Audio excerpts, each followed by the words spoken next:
Ba-doom.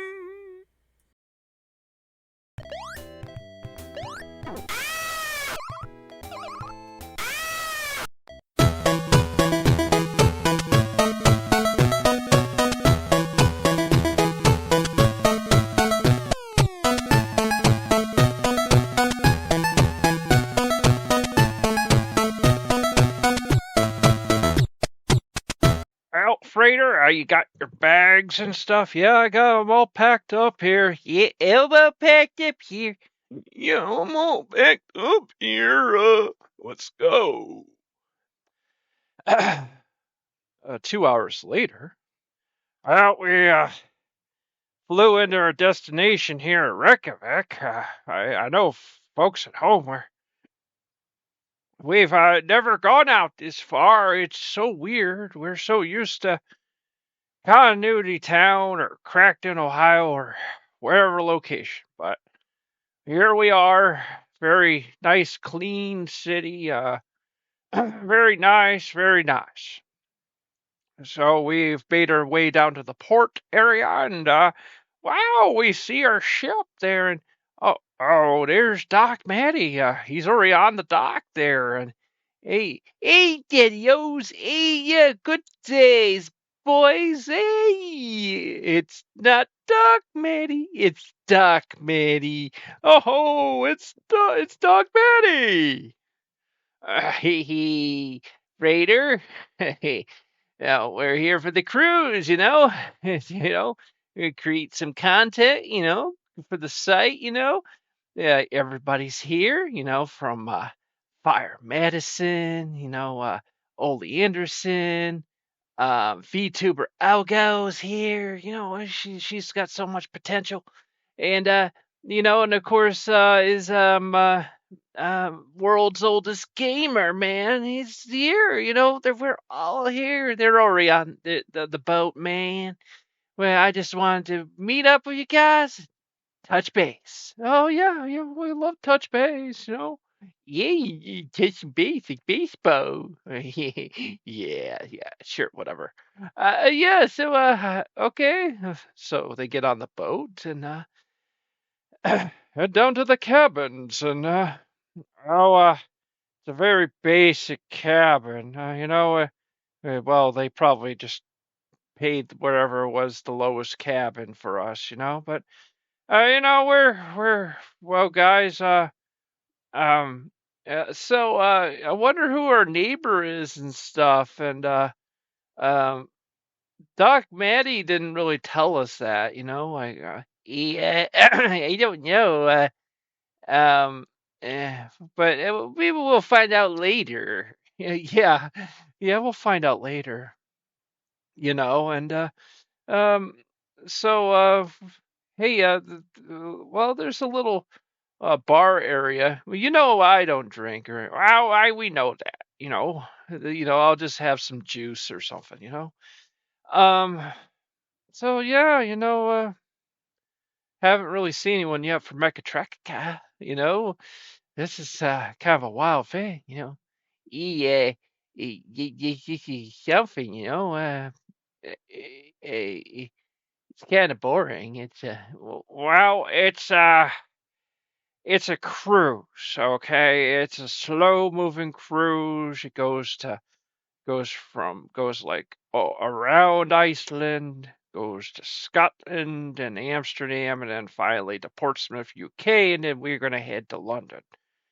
Of course.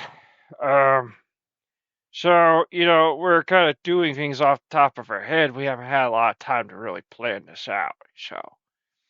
And hey, um I think that's the world's oldest gamer. Wow, he's apparently, you could tell because he's apparently looks like to be 120 years old. So I would assume someone like that would stand out, because this is mostly a lot of middle-aged, sort of dumpy kind of people here, but on vacation. But there's just one really old man just sipping at a tonic. He's just sort of sipping.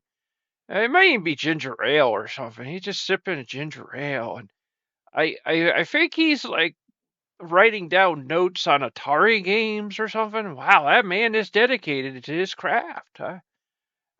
Hello, sir. How you doing?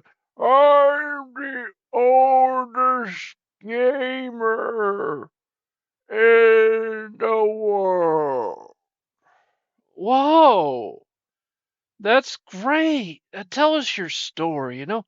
I was 120 years old in 1977. Then this guy in a time machine appears. His name was Doc Maddy. At the time, I was an Atari player. I did a video game player, one of the best in my community, playing Atari games. And he's like, I need someone to do the retro gaming. I'm like, well, what's retro? Because I'm a current gamer. And so they had me come on, I went in his little time machine, uh, and I find out I'm now in the year 2025 or 2023 at the time. That's when I really started. I'm back at Frater. And then, find out, games have really kind of gone along, but, so he just keeps me having played these Atari games, and that's all I do. Wow, that is inspirational. Absolutely inspirational. Yeah, I gotta say that's something. I mean, you're a current gamer, but you're in 2025 now, so it's a little out of date. But Well, you can't knock a man for his craft. He does Atari games. Uh, yeah. I mean, you can't. You got. I mean, whatever floats your boat. Like, well, this boat is an old boat, but I love my Atari games, and it's something else. So, you're gonna get to meet, here on the boat, a lot of us. The other people are really weird. Uh, excuse me, what? I hate to be the gossiping type. I'm gonna warn you, your neighbor, you know, Doc Manny didn't really tell us who our neighbor was. Well, it's because he's a really sadistic piece of garbage. He he likes to set people up. He likes to act all sweet and cute about things and do this and chill bro and relax that, and really he's really manipulative and he's really a monster. He won't time travel me back to where I belong. I missed the 70s. But yeah, your neighbor's Ole Anderson. Oh no. Ole Anderson, Frater. Uh-oh. Frater, you fired him. I remember that. Frater, he's a curmudgeon. He's not a forgiver. Frater, he's going to have long memories. Oh boy. Well, maybe next episode we'll try to see if we can patch things with him. Frater, this is gonna be rough. Rough. So, how about VTuber Alco? How is she? She's insanity personified. Eh, insanity personified? What, are you dumb or something? She's fucking nuts. Crazy. oh, well, that's gonna be interesting. Um, I'm kind of scared. Yeah, oh, you should be. Oh, it's basically like the Terminator. In a lot of ways, it's something to be scared. Well, how about fire medicine? He's always talking about content. He's always talking about the content. It's really quite insane. He's always talking about content this and content that. And also if he's not really streaming, he doesn't really like talk to anybody. It's really weird. He's kind of in character most of the time when he's doing his thing. It's really not good.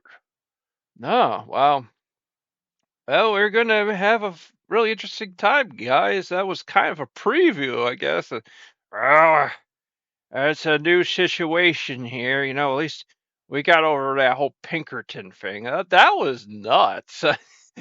I told you, Frater, this dimension's unstable. So, let's go back to our cab and play a video game. Yeah, let's do that. Well, before we play a game, up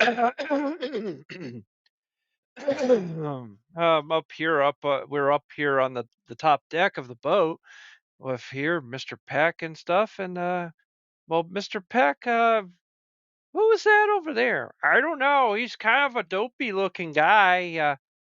I've been giving word there's another guy on Trekica I wasn't aware of. It's a guy called Slapside Bill. Kind of sounds like Dark Side Phil or something. Well, no, Frater, it's Slapside Bill. SSB. Oh, well, I mean, if he's part of Medtrekica, I didn't even know I knew about him. Well, apparently he's very elusive. He just sort of like makes his videos and doesn't really do crossovers with anybody and doesn't really. Apparently, I was told he's a professional bridge burner or something. I don't know.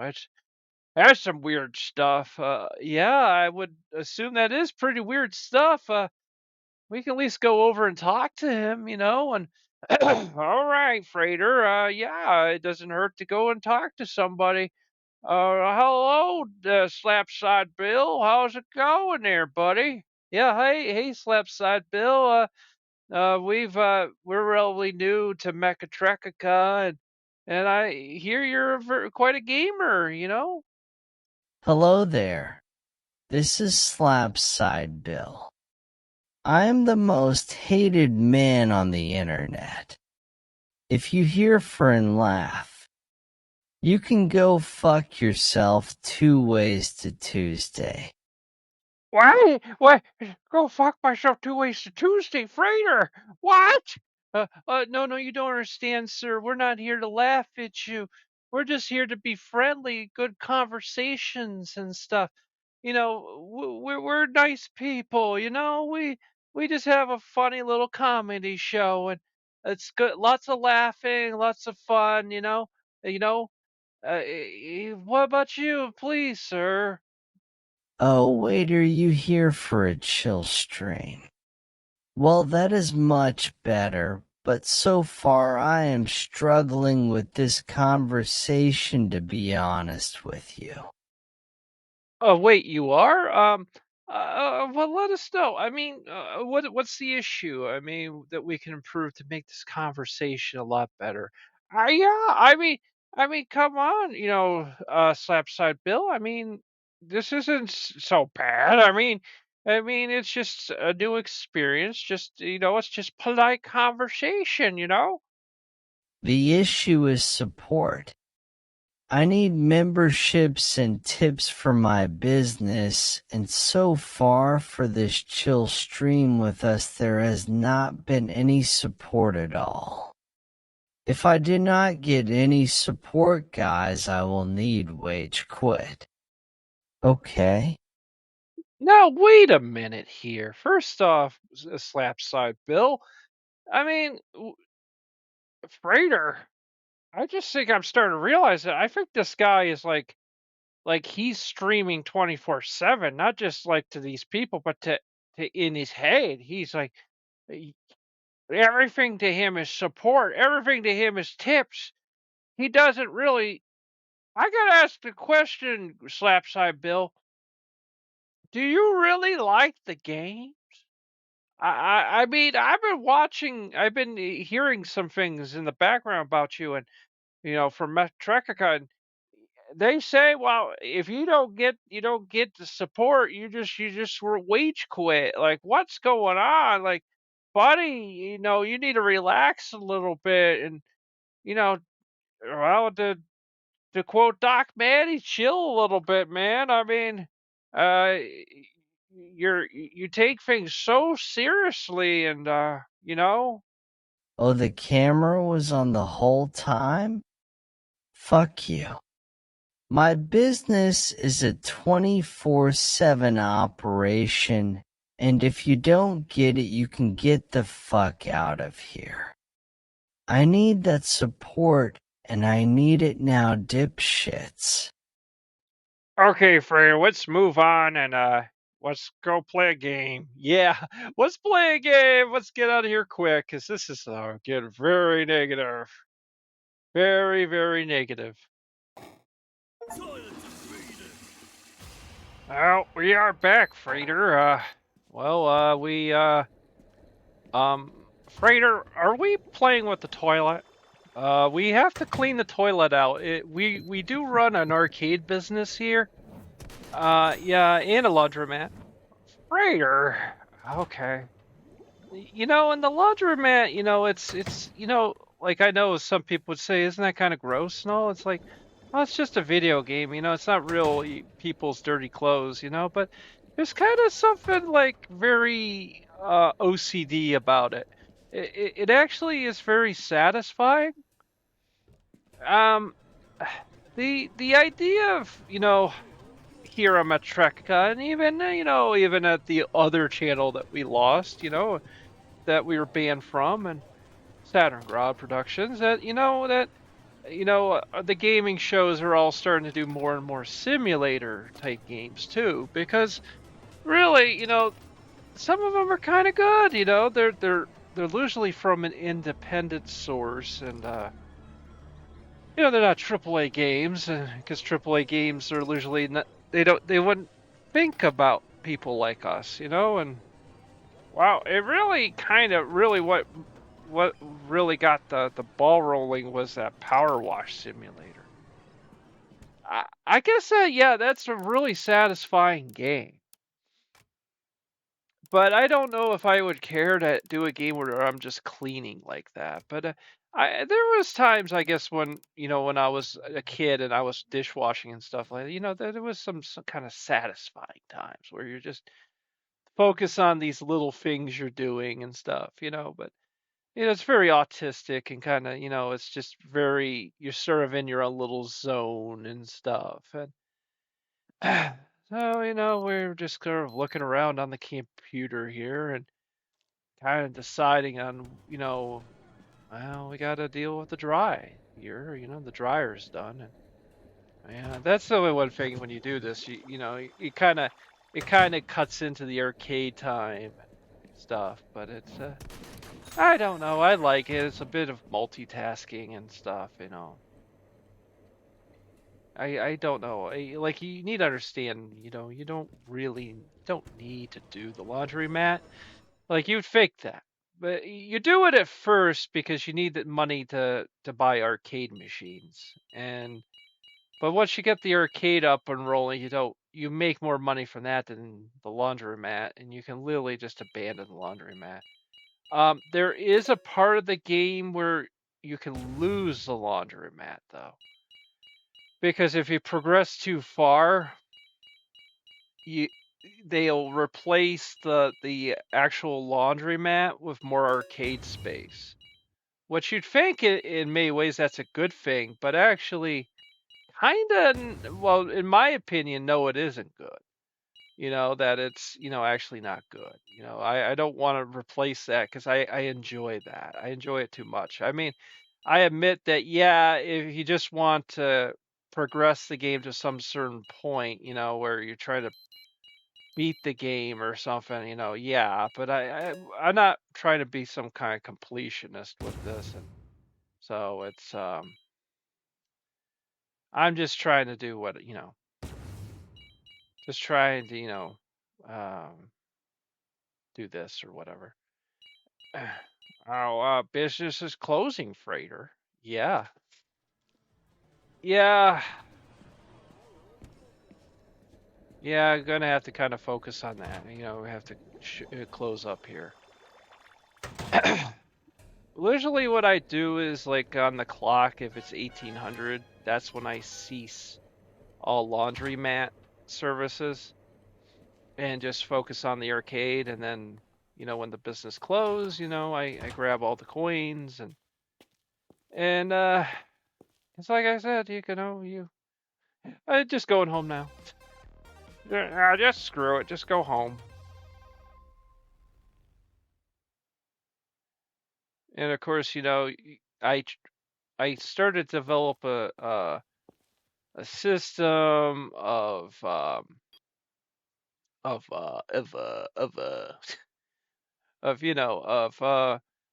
doing the objectives if you can. I try to grab easy ones. Sometimes they give you a little hard one, and I just try to do one or two if I can. And so I started to just do, okay, so here's the llama game. This is right off the bat in your little pocket pad or whatever this is. Sort of like the early days before smartphones and stuff. This is a little, first, really iPhone games and stuff really sort of came from stuff like this. It's a pretty addictive little game. I actually was starting to kind of develop a rhythm in this, and it's fun.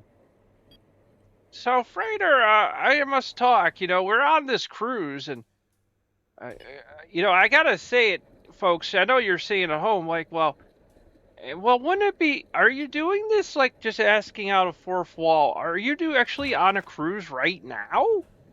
And understand that the show is done. The show is done. So you just saw we got an objective done. Yeah, we got an objective done. So we put that in, and we'll do some cleanup in our business here. It's just good old cleanup, and yeah. So the question is are we actually on a cruise? These shows are done well in a year before we actually it actually debuts in most cases. Usually depends on the production cycles and stuff because we have quite a few of these things we work on. The best case scenario is the answer is I hope.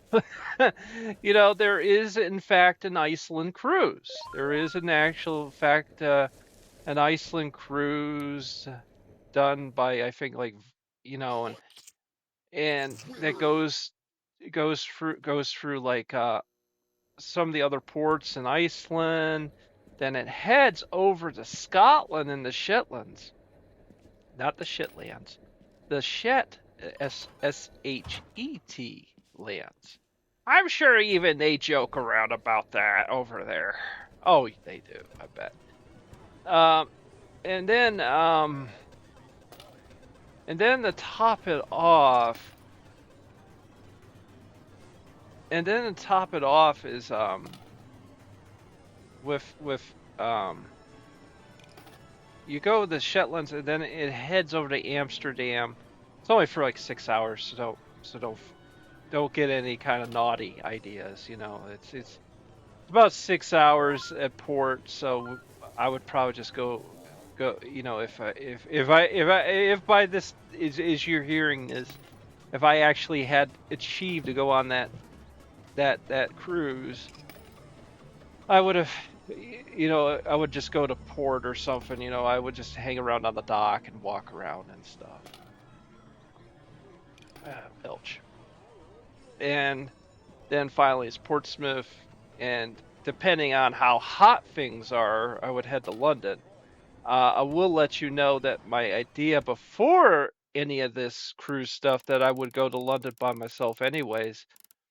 Before that, just to get, to get kind of situated with, so that not that everything's so raw after the whole cruise. That you're like everything's a first time. And I might. It also heads to Portsmouth, UK. So that would be obviously a goal as well.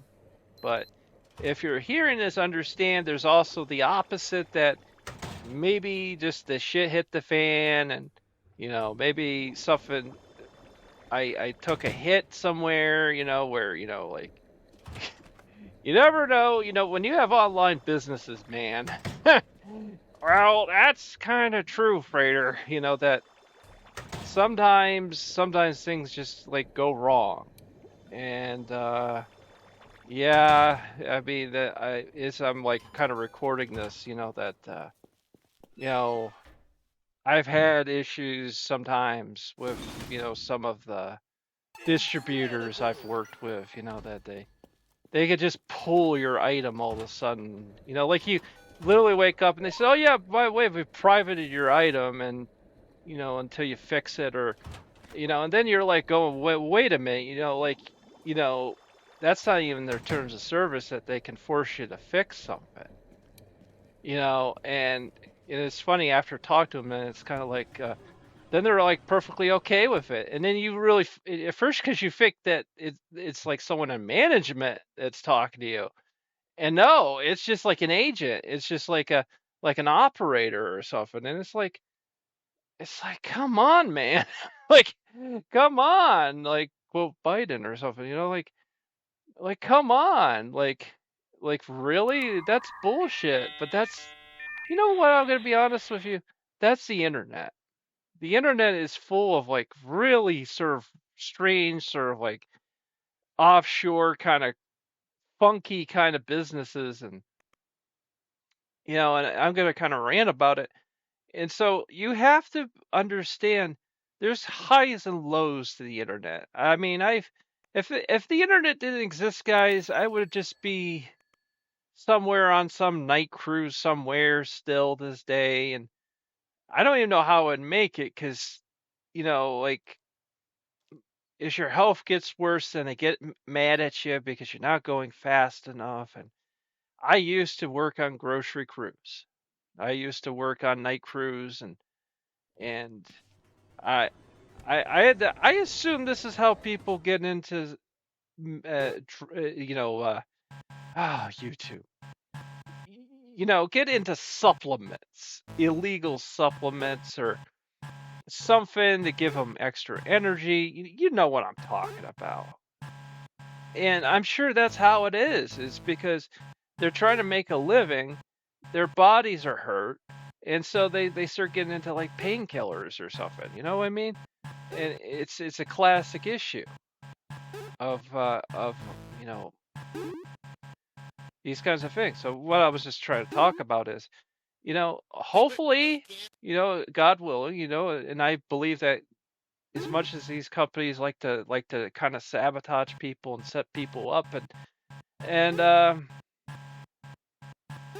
and in real reality is that that the Spirit of God is that powerful, that believe it or not, he can make people do his will even if they aren't his own children. He can make people suffer too. So I do believe that also. I know we have a tendency to be a comedy show, but you know what I mean.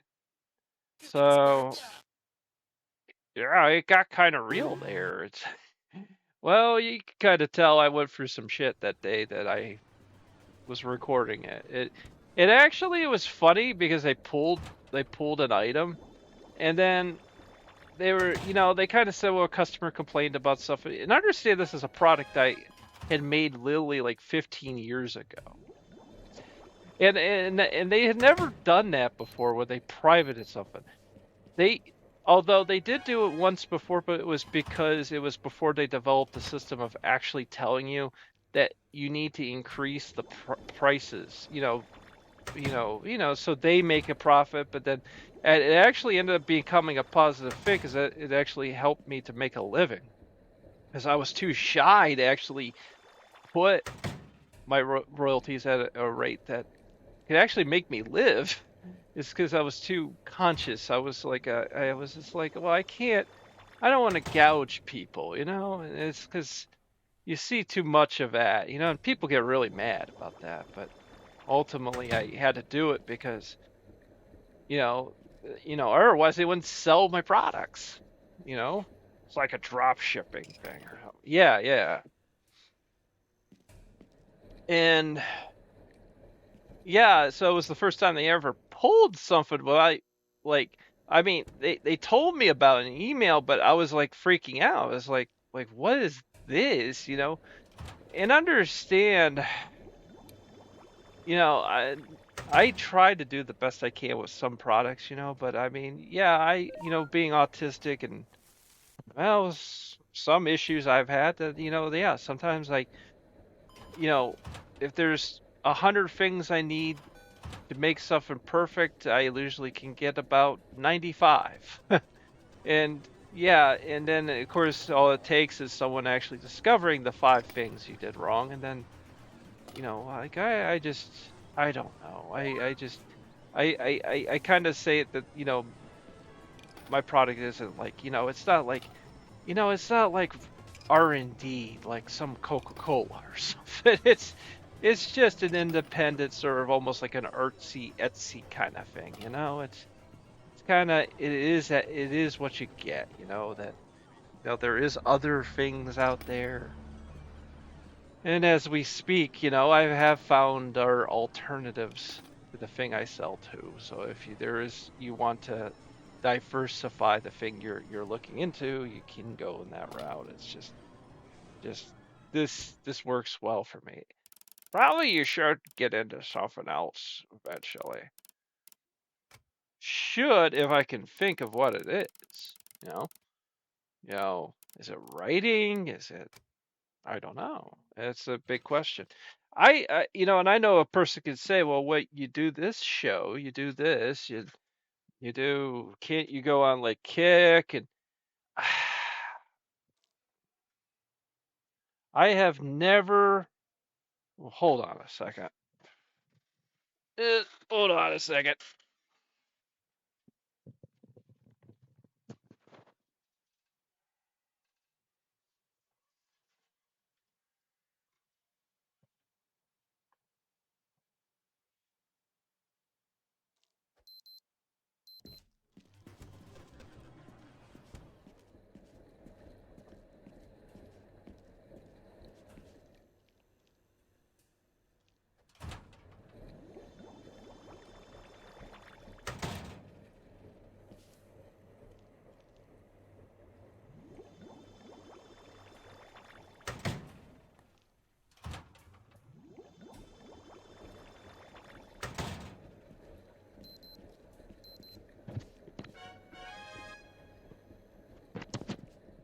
I'm not a big fan of streaming. I mean, if you're like an Asmongold, and you're really pretty good, sarcastic, and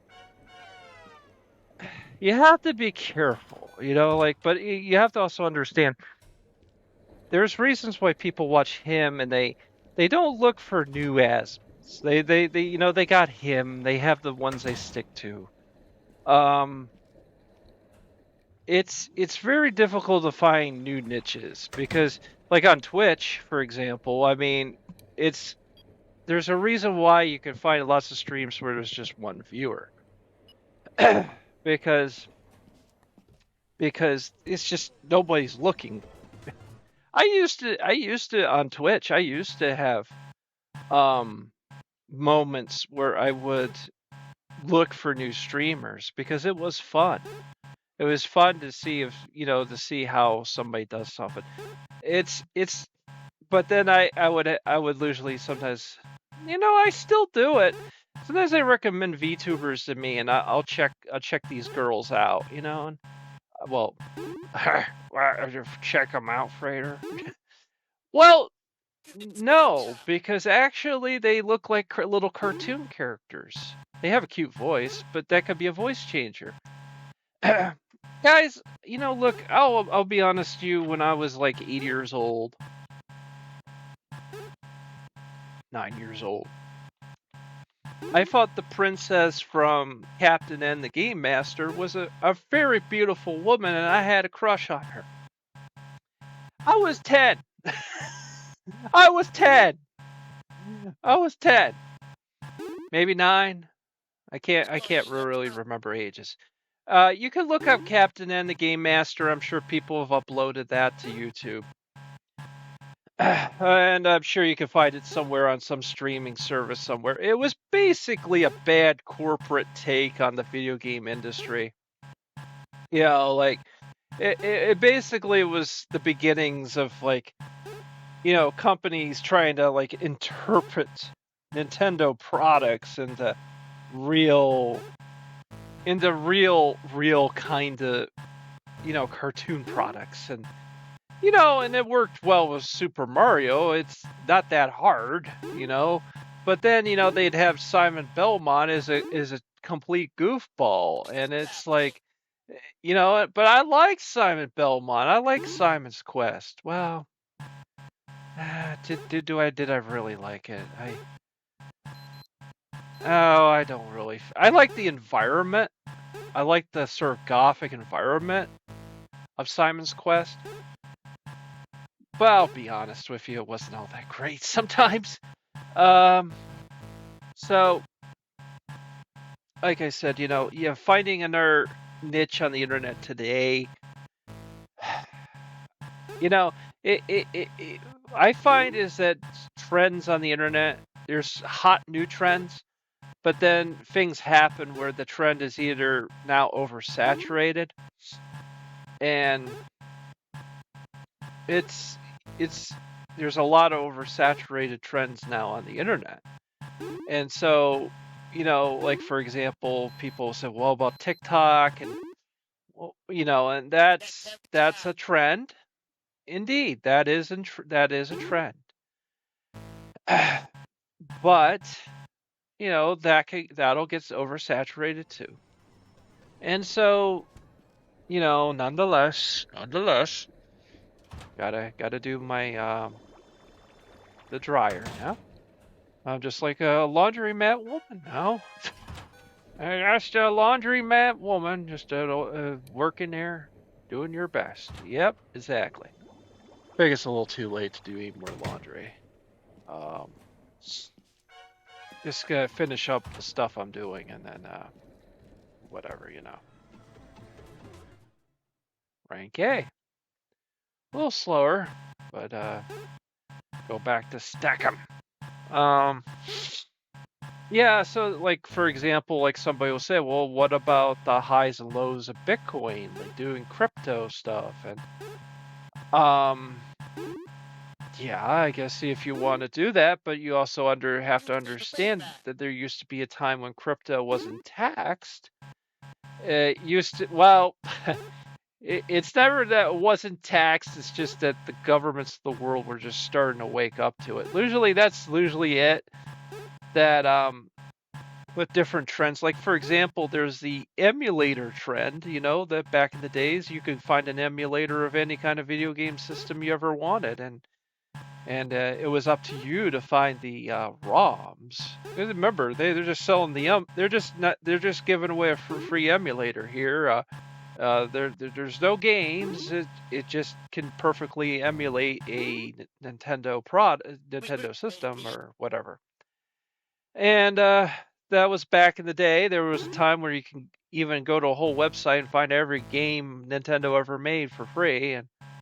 And of course, who would have thought that? Yeah, that eventually they finally caught up with all that. Now they're suing emulators, and understand lawsuits are very fascinating to me, because you don't actually, with a lawsuit, you don't actually have to.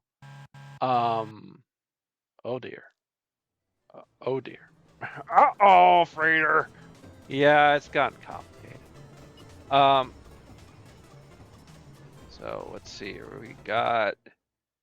I don't think I got everything done objective-wise. I'm just looking at the stack of things.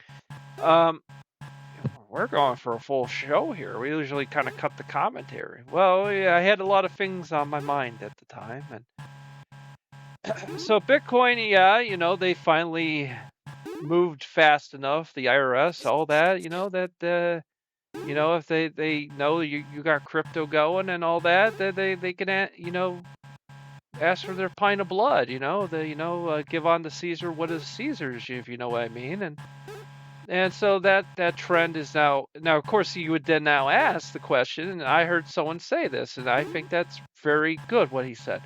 What is the point of crypto if it's taxed like a normal fiat? Meaning, why not just have US dollars and just you pay your taxes that and everything's kosher, say a good Jewish saying, and the answer to that is yeah. I mean, look, they're gonna get on your butt anyways, so they're gonna get on your butt anyways. So, you know, it's not really the little trendy, cute thing it used to be. And don't get me wrong. As the time I was writing, doing this episode, Bitcoin was nearly back to the all-time high. I mean, it totally defeated the crash it went through, and so I guess if someone sold like I did at the time, I sold at the all-time high at the second time around that it went to the all-time high, and then you would be good. But understand now, the IRS has got the IRS in the UK and all these European countries are getting better at detecting if you not pay tax on that stuff. So it's just going to say you better have a good. I hate to say it. I think you need a tax attorney, some kind of tax accountant or attorney, and crypto tax attorney. And it gets complicated. It gets complicated. I don't want to get involved with that. I really beg people not to really get involved with that. Just stick with, whatever you have to do, and deal with W-2s, deal with those kinds of things. Like, it makes life so much easier because you don't get W-2s and you got to prove everything. And that, oh my God. You hear of people in the nightmares of stuff. We've become a tax channel. Well, just part of the ranting, I haven't ranted in a long time. I'll let you know. I mean, sometimes I do like, story mechanics and stuff with the show and stuff. So a lot of times if I rant, maybe it's like story based, but there is times where it's like, look, I'll flat out tell you, I love the internet because it's given me a living I would never have. Like I said, I just would be this person on a night cruise somewhere with a hurt back. With a hurt back, and that was happening, wasn't it? Yeah, I was starting to get I was getting a disc issue, and actually, I would say that disc issue kind of solved itself from the lack of activity, whereas you don't have all this pressure. I remember one job I had to teach myself chiropractic back things I would do, and I would hear like a good pop, and you know what I mean? It's like it's kind of sad, Some people have the bodies for certain kinds of jobs, and some people do not at all have the bodies for certain kinds of jobs. Whew, good ranting. Why would you recommend that? I mean, well, life is like a B movie. It's like a B movie. So, like, for example, someone would think, oh, there's got to be like these weird trends, and no, actually, a lot of times it's just people start talking really loud about things, and I'm not talking about the NFT stuff. That I always saw that as kind of a scam, and it's just downloading JPEGs and right-clicking on JPEGs. You can just right-click on a picture if you wanted it. But no, like but Bitcoin, everyone was going nuts about it back then. I mean, I'm not talking. I mean, there's shit coins, the people rug pull, and sometimes if they get out on time, they can make a lot of money. And I never got into that. It seemed very dicey and weird, and it's not really something easy to get into, And there's a little bit of garbage there. Oh, that was a very satisfying conversation. I got enough energy. Maybe I could make it go into the game commentary next time. I'll see you next time, guys.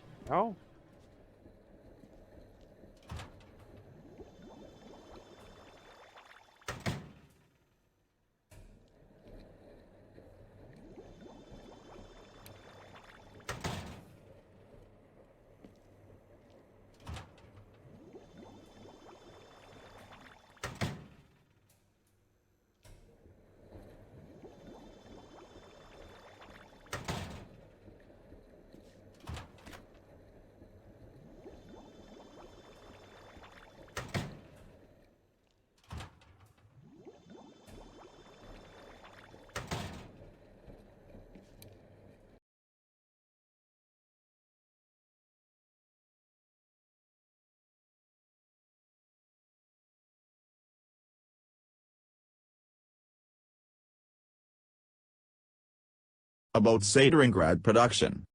Welcome to Sateringrad Productions. We specialize in spiritual books, comic books and old public domain books that have long been forgotten. We also have done artwork for war history books and fiction-based works. We recommend our Ethiopic Holy Bible Volume 1 that is quite popular and attempts to bring the Book of Enoch back into the Bible's list of books. The Ethiopic Holy Bible Volume 1 also has a few selections from Josephus, a Jewish historian, and also the book has Jubilee and the Apocrypha, which is also available in Catholic Bibles. Frater, S.H. is an esoteric researcher who is out to reveal ancient knowledge, both known and forbidden. Frater, S.H. has appeared on Joshua P. Warren's Speaking of Strange, Kevin Smith's show, UFO Show, and Ghost Chronicles International with Ron Clark and Richard Felix, the historian from Most Haunted on the Travel Channel.